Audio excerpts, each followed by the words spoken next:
ರಾಯಣ್ಣ ಬ್ರಿಟಿಷರ್ ದಂಡಿಗೆ ಎದುರ್ಲಿಲ್ಲ, ನಿನ್ನಂತ ಶಿಲ್ಲೇಖಾತನಿಗೆ ಎದುರ್ಕೊಂತೀವಲ್ರಿ ನಾವು. ಇಡೀ ಭಾರತದ ಅಖಂಡ ಭಾರತವನ್ನಾಳಿದ ಮೌರ್ಯ ವಂಶಸ್ಥರು ಯಾರು? ಅಖಂಡ ಭಾರತವನ್ನಾಳಿದ ಮೌರ್ಯ ವಂಶಸ್ಥರು. ತಿರಂಗಾ ಧ್ವಜದ ಮಧ್ಯದಲ್ಲಿರುವ ಅಶೋಕ ಚಕ್ರವನ್ನು ಕೊಟ್ಟವರು ನಾವು. ರಾಜಕಾರಣದಲ್ಲಿ ಯಾರು ಬೇಳೆ ಬೇಯಿಸ್ಕೊಳ್ಳಿಕ್ಕೆ ಆಗ್ತಿಲ್ಲ, ಮಾಜಿ ಆಗ್ಬಿಟ್ಟಿದ್ದಾರೆ. ಎಲ್ಲಿ ಭಯ ಬರ್ತಿದೆ, ಎಲ್ಲಿ ಕುರುಬ್ರವನ್ ಗೆದ್ದು ಬಿಡ್ತಾನೋ ಅಂತ. ಅದಕ್ಕೆ ಏನ್ ಮಾಡ್ತಿದ್ದಾರೆ, ಇಂಡೈರೆಕ್ಟ್ ಆಗಿ ಅಧಿಕಾರಿಗಳನ್ನ ಬಿಡ್ತಿದ್ದಾರೆ. ಇದು ನಡೆಯೋದಿಲ್ಲ. ರಾಯಣ್ಣ ಬ್ರಿಟಿಷರ್ ದಂಡಿಗೆ ಎದುರ್ಲಿಲ್ಲ, ನಿನ್ನಂತ ಶಿಲ್ಲೇಖಾತನಿಗೆ ಎದುರ್ಕೊಂತೀವಲ್ರಿ ನಾವು. ಇಡೀ ಭಾರತದ ಅಖಂಡ ಭಾರತವನ್ನಾಳಿದ ಮೌರ್ಯ ವಂಶಸ್ಥರು ಯಾರು? ಅಖಂಡ ಭಾರತವನ್ನಾಳಿದ ಮೌರ್ಯ ವಂಶಸ್ಥರು.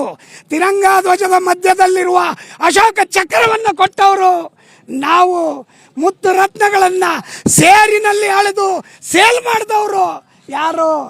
ನಾವು. ವಿಜಯನಗರ ಸಾಮ್ರಾಜ್ಯ ಕಟ್ಟಿದವರು. ನಿನ್ನಂತ ಶಿಲ್ಲೇಖಾತನಿಗೆ ಎದುರ್ಕೊಂತೀವಿ ಅಂತ ಕನ್ಸು ಮನ್ಸಲ್ಲೂ ತಿಳ್ಕೊಂಬೇಡ್ರಿ. ಒಂದಲ್ಲ ಒಂದು ದಿವಸ ಇದಕ್ಕೆ ಪ್ರತ್ಯುತ್ತರ ನಾವು ಕೊಟ್ಟೇ ಕೊಡ್ತೀವಿ. ನೀವು ಅದನ್ನು ಅನುಭವಿಸಲೇಬೇಕಾಗ್ತದೆ.